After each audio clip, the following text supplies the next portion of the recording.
Dit is Sascha, hier is eigenlijk Tony Spiers met zijn hele verhaal mee begonnen. De nieuwe revue heeft uiteindelijk zijn eerste expeditie betellen.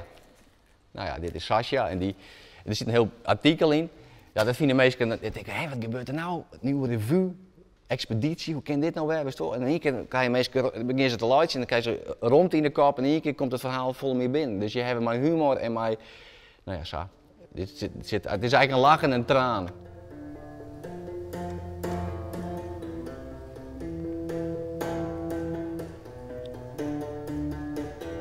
Ja, het is een verhaal over uzelf, maar het is ook een verhaal over de wereld. Dus het gaat eigenlijk van helder van uzelf en uw ontdekkingsreizen naar de hele wereld eigenlijk daar.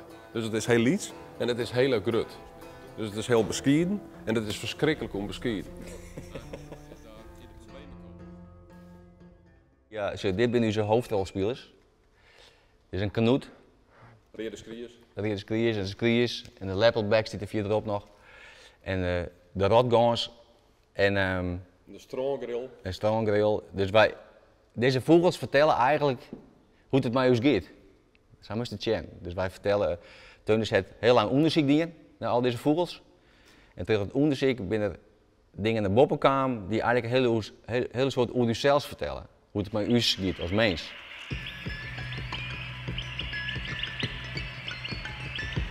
We zitten denk ik, op een ecologische tijdbom.